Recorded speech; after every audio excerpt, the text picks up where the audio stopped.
Dick Powell as Richard Diamond, private detective.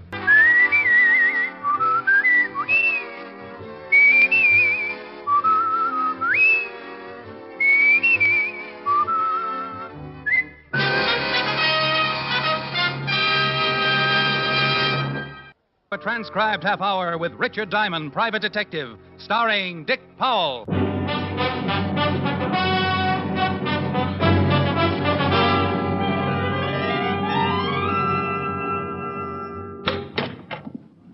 Mr. Diamond? That's right. Come in. My name is Hayden, Gustav Hayden. How do you do, Mr. Hayden? Won't you have a seat? Oh, yeah. Thank you. What can I do for you? I would like for you to protect me for the next 2 days. Protect you from what? Well, maybe I should start at the beginning. By trade, I am a gunmaker. Before I was fortunate to come to this country, I worked in German. Do you mind if I smoke? Go right ahead. He pulled out a very old hand-carved pipe and stuffed it into a worn leather pouch. He was a little man, a few inches over 5 feet. I guessed his age to be somewhere in the 60s. He talked of his home in Germany before Hitler had moved in, the stormtroopers. He told me about his wife and how she had died in a prison camp because she was anti-Nazi. They allowed me to work because I was making a very advanced rifle, and Adolf could use such a rifle. But when they took my wife, I destroyed my blueprints and was myself interned in another prison camp. They tried to beat my secret out of me. I lived. Somehow. Then the war was over. Your pipe's gone out. Oh, so it is. I hope I'm not boring you, Mr. Diamond. Well, not at all, no. I have a sister, Anna. I sent her to America before the trouble came. She's a widow and has one son. Perhaps you have heard of her son, Mr. Diamond. William Ehrlich. No, I can't say that I have. Well, you will. He's a lawyer. Someday he will be a very big lawyer. You said you wanted me to protect you, Mr. Hayden. Yeah. My sister, with the help of William, arranged for me to come to the United States. I was quite ill when I arrived, and they sent me to their summer cabin in the Catskills. I soon was better and took great pleasure in this place, so they have allowed me to stay at the cabin and make it my home. See. Willie even made for me a complete workshop at my disposal, and in the last 2 years, I've occupied myself with my old trade. Making guns? Yeah. I have finally produced my new rifle, Mr. Diamond, and someone has tried to steal it. Well, if somebody's trying to steal it, you should go to the FBI or the police. I think of that, Mr. Diamond, but it would involve my sister and her son.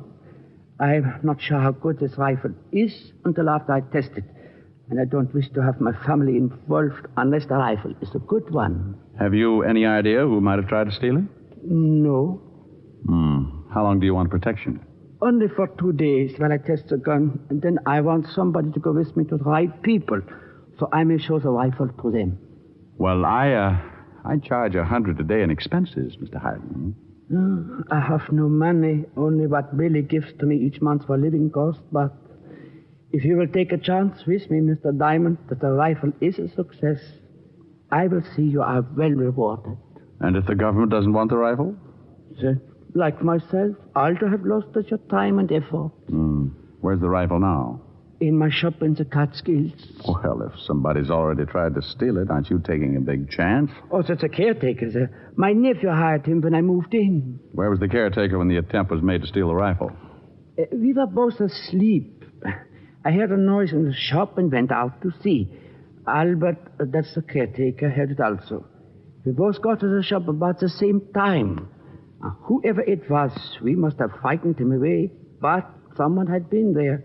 The window was open, and much of my equipment had been moved. All right, Mr. Hayden, I'll gamble with you. Oh, thank you, Mr. Diamond, thank you.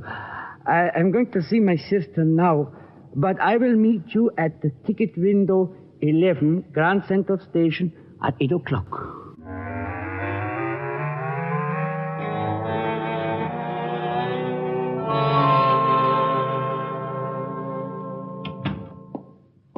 Well, look what just walked in. Hello, Sergeant Otis. You're looking exceptionally well this afternoon. Had a haircut, didn't you? Yeah, how's it look? Doesn't it confuse your barber working on two heads at once? Oh. No.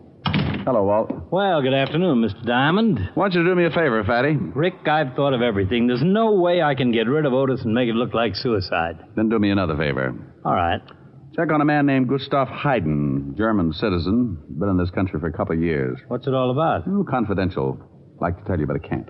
Okay, I'll see what I can find out for you. Thanks. I've got to take a little trip tonight around 8. I'll be at home if you come up with anything.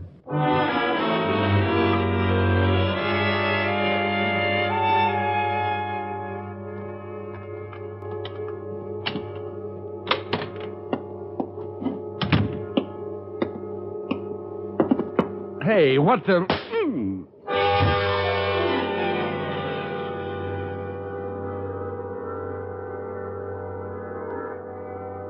That's Diamond, all right. Pick him up and drag him over to the bed. Sure. Okay. Put him up on the bed. A heavy son of a gun. Wake him up. Come on. Come on, wake up. Here's some water.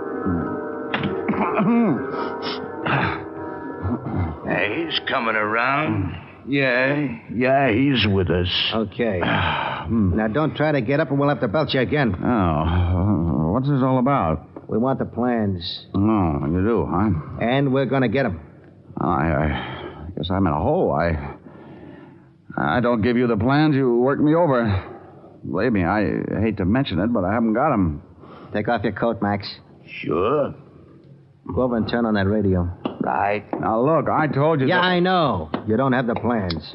I don't even know what you're talking about. And remember, friends, there's a federal excise tax to pay on all television. Get some music. So buy now and... Turn it up. Okay, come here.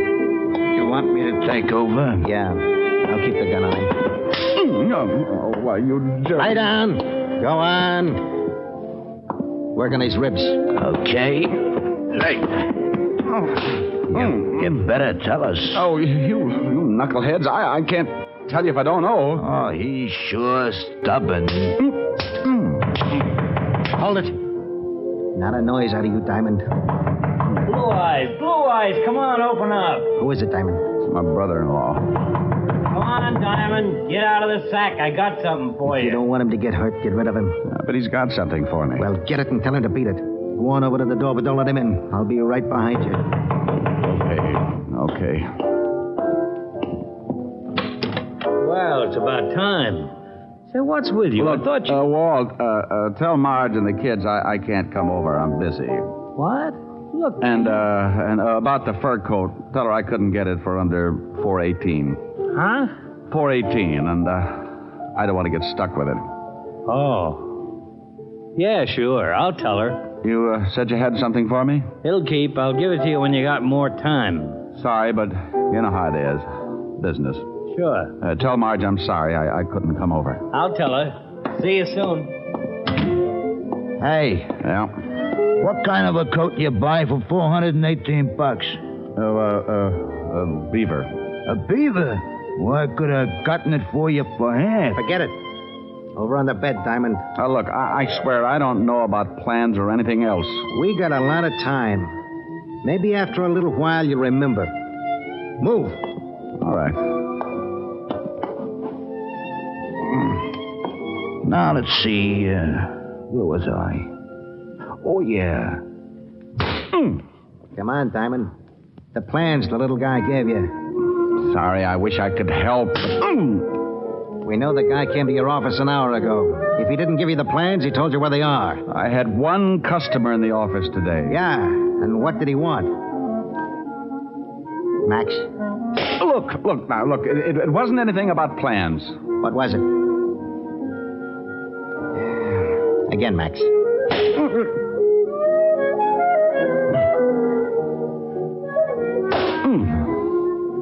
Max kept working, and I took it. For one reason, because I had to. For another, I knew Walt had gotten a 418 tip. In police code, that meant a slugging. It was sooner than I expected. I looked over at the open window at the back of the room, and there was Walt, looking in from the fire escape. Come on, Diamond. I'm getting tired. And I feel rested, huh? Okay. Drop the gun. Huh? Hey, look out! Rick? Okay. Here. Get this guy off me, Walt. There. Oh, thanks. Well, this one's had it. You got both of them. This one tried, the other went for his. They're both dead. Oh, turn off that radio, will you? Okay. Why were they working you over? Well, they wanted something I didn't have. Something they thought my client gave me this afternoon. Gustav Hayden? Yeah. You find out anything about him? Well, nothing incriminating. Got a whole background on him here. I'll read it on the way down to Grand Central. Hayden didn't want the law in on this, but with 2 men dead, as far as I'm concerned, that puts it right in your lap.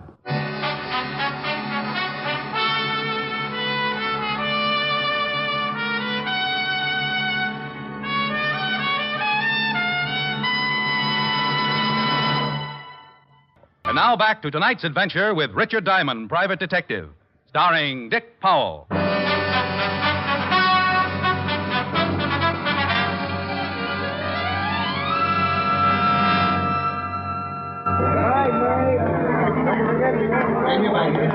Well, this is it, Walt. I was supposed to meet him here at the ticket window. Oh, where is he? Don't see him. This is ticket window 11. Mm-hmm. Let's give him a few minutes. And we gave Gustav Hayden more than a few minutes. At 8 o'clock, we were still waiting. At 8:15, the train Hayden and I were supposed to take pulled out. You stood up. Yeah. Let's check with the ticket seller. Pardon me, sir. May I talk with you for a minute? Certainly. What can I do for you? Police business. Oh. Did you notice a little man standing near this window? About 5'3", big bunch of gray hair, old brown hat and suit, button shoes. Smoking a big pipe? That's it? Sure, couldn't help but notice him. Stood around for about 15 minutes. See him leave? Yeah, left with a man. Big guy. You remember what the big guy looked like? I didn't pay much attention. Just big. What do you think, Rick? I think we better look up Gustav Hayden's sister.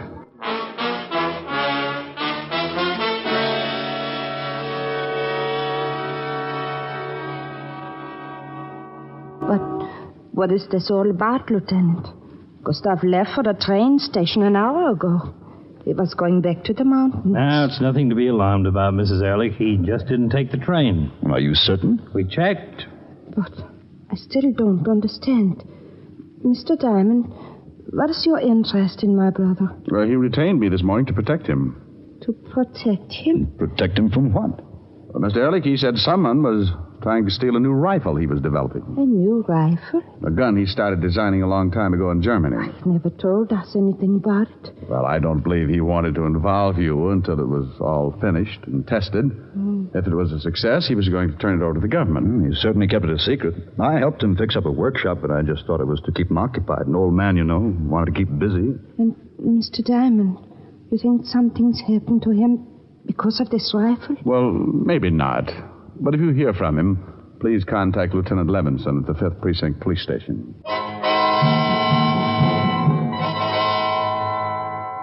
Anna Ehrlich gave us the location of the mountain cabin where Hayden was living, and we left. Walt went back to the station, put out a description on the missing gunsmith, and I caught the next train for the Catskills.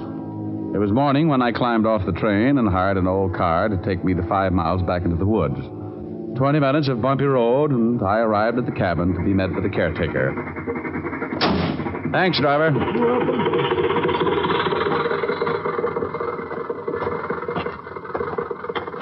You want something? Yes, Mr. Hayden. What did you want him for? He's here.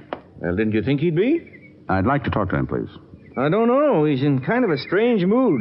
Came in about 4 this morning, acting like he'd seen a... Albert. Yeah, Mr. Hayden. Show the gentleman in. Yes, sir.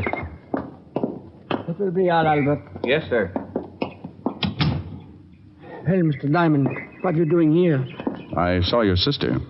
You talked with my sister? That's right. Your face is bruised. 2 men beat me up. Mr. Diamond, I did not meet you at the station because I changed my mind. I'm so sorry you made this long trip, but I have no need for your service. No? What changed your mind? I decided not to go on. Who was the man you left the station with, the big man? The ticket agent saw you. Oh, he must have made a mistake. This is police business now, Mr. Hayden. Please leave. I can't. I want to know what this is all about. Please, I can't tell you. I'd like to see your rifle, Mr. Hayden. Mr. Diamond, I don't care what has happened. I cannot allow it. Mr. Hayden, you might as well cooperate. If I leave here, I'll leave with you. Oh, no. You don't know what it would mean. Look, the two men who beat me up are dead. There's a dragnet out for you. Now, if you want me to help, maybe I can do you some good. It's up to you. I must think. Okay. But while you're thinking, I'd like to see that rifle. Of course. I keep it locked in this closet. All that's left is to test it. Beautiful. I'd like to fire it. I have decided to tell you everything, Mr. Diamond. And I'm glad. You were right about the big man I was leaving the station with. He warned me to forget my dealings with you and not to call in the police. Then he drove me here and demanded the rifle and the plans. I told him the rifle was not nearly finished, but I gave him a set of blueprints and he left. Then they've got the plans? They have some plans. I expected something like this, and I drew up several sets of blueprints that will be no good to anyone. Mm-hmm. But I don't know what to do now. My sister and her son are in danger. The first thing we've got to do is get hold of Lieutenant Levinson and tell him I found you. He'll give your family an armed guard if necessary. But we don't know who these men are, who they're working for. You can't guard my sister and nephew forever. That's a matter for the FBI. We've got two dead bodies to identify. They might give us a lead. Oh, somebody just drove up. We can see from this window. You know the car? Well, it looks like Willy's car. Oh, it is your nephew. Oh, why did he come here? Willy! Oh, Uncle Gustav, we've been worried sick. We couldn't wait to hear from Mr. Diamond, so I drove up. Mother's beside herself. Oh, sorry, Willy. I should have notified Mr. you. Diamond said you left the station with the man. We'll tell you all about it on the way back, Ehrlich. I've got to put in a call to the lieutenant and tell him to call off the dogs. The telephone is in the other room, Mr. Diamond. Thanks. I'm sorry to make all this trouble, Willy. I couldn't do anything else. What's this all about? Mr. Diamond mentioned something about a new rifle. I was going to tell you, but I wanted to wait until I was certain of its performance. But you certainly should have told me. I could have helped. So to that, but if the Hello? rifle was no good, it would harm your career. Hello, operator. Uncle Gustav, you think that would have made... Operator. What have to me, after all you and Anna have done for me? oh, Mr. Diamond. Hey, the phone's dead. What? We've never had any trouble with it before. That's what I was afraid of. Where's that caretaker? He was here a moment ago. Albert! Albert! Yes, sir. The phone's dead, Albert. Well, it was working all right a little while ago. I called the store and ordered some groceries. Come on, you're going to show us those phone lines.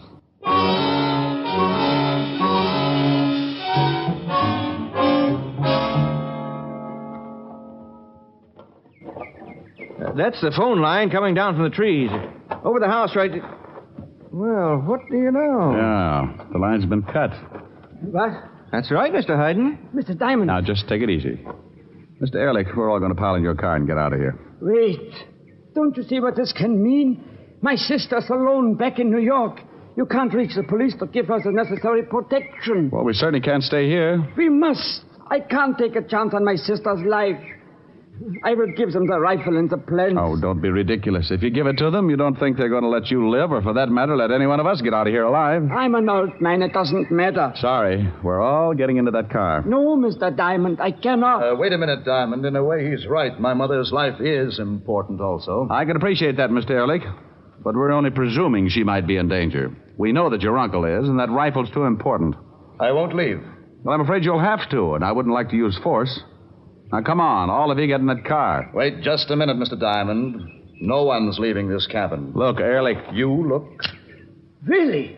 You don't have to use a gun. I'm afraid I do, Uncle. But you can't. Shut up and get over there with Mr. Diamond. Really? Shut up, you old fool. Get over there. You better do as he says. But I don't understand. It's not too hard to figure out. Albert. Yeah? Go and get that rifle. Well, now, wait a minute. Go and get the rifle. Look, I'm the man you've been expecting. You? Of course. Do you think I would have hired you as caretaker unless I knew you were working with us? Now go bring that rifle. Yes, sir. Really? You are behind all this? Oh, now, don't be so naive, Uncle. I've been with the party for years. The party? Certainly. You didn't think we were a bunch of thugs, did you? There's a difference? That's all right, Diamond. Enjoy yourself. You don't have too long. I simply can't believe it. And Anna? Mother knows nothing about it. She couldn't understand. And Albert telling everything I did. That's how they kept such close tabs on you, Mr. Hayden. They tried to get the gun first by stealing it. When you came to my office, they thought you'd given me the plans and sent two of their strong arms to beat it out of me. That didn't pay off, so they had you picked up at the station. You gave the big man the wrong plans, and up came your sweet little nephew. But why didn't Albert steal it? He could have many times. He'd have been the first one suspected. Quite shrewd, Mr. Diamond. Oh, yeah, I'm a dilly. You played it pretty cozy, too, Ehrlich. Even your own man didn't know you were running the show. Here it is, Mr. Ehrlich. I brought some shells in case you wanted to see it work. Ah, good. Well, Uncle, I suppose you're just as interested in the performance of your rifle as I am. You can try it right here, Albert. Yes, sir. Pick a good target. Walk down the road about 100 yards and see if you can kill Mr. Diamond on the first shot. Really? Now, relax, Mr. Hayden. There's nothing we can do about it. You are completely right for the first time, Mr. Diamond. Go ahead, Albert. Move away, Uncle. And if you try anything, Mr. Diamond, then I shall have to shoot you. Move away, Uncle. No. I think I shall stand with my friend. Mr. Hayden, please. I am sure they don't intend to let me live anyway. Oh, on the contrary, Uncle. We were planning a long voyage for you. We know of a place that could use a man of your talents. I see. I prefer to stand with my friend. Very well. Albert. Yeah? Don't do it, Mr. Hayden. After Mr. Diamond, Mr. Hayden. Both of them? First, Mr. Diamond, then my uncle. Okay. It's good enough. No, move farther down. I want my uncle to see how good his gun really is. Okay. But the first couple of shots might be off. This thing hasn't been zeroed in yet. Mr. Hayden, please get out of the way. Is it all right if I smoke my pipe? Oh, certainly. There's nothing like a good pipe and good tobacco. Did you ever see Germany before the war, Mr. Diamond? No. In the spring, beautiful. I used to take long walks and smoke my pipe. I can't complain. I have some wonderful memories. Did you ever see Hell's Kitchen in the middle of the summer? No. Stinks. It's okay. Well, Mr. Diamond? Get it over with. That's fine. All right, Albert. I hope to talk with you again, Mr. Diamond. Someplace. You're a nice guy, Gus. Mr. Diamond. Is he dead? Oh, I don't know. I'm still too scared to find out. You're scared? I didn't know whether I could hit him or not. You made a fine rifle, Mr. Hayden. Mr. Diamond, he shot Willie. He wasn't even trying to hit you. Oh, I think I'd better sit down. But I don't understand. Oh, wait until good old Albert gets back here. I think you'll find out he's more than a caretaker, bless his little heart.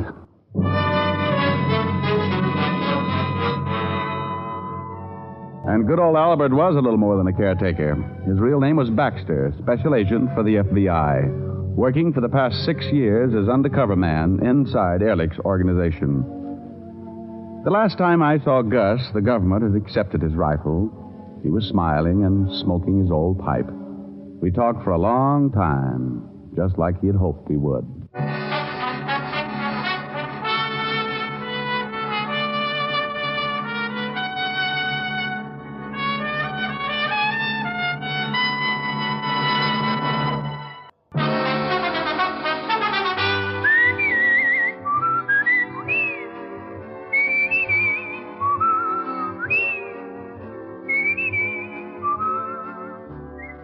Richard Diamond, Private Detective, stars Dick Powell in the title role and was written by Blake Edwards with music composed and conducted by Frank Worth.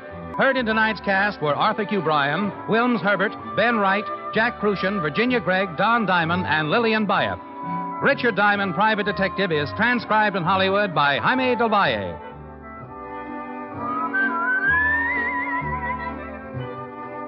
This is Bill Foreman inviting you to be with us next Sunday at this time. Dick Powell as Richard Diamond, Private Detective.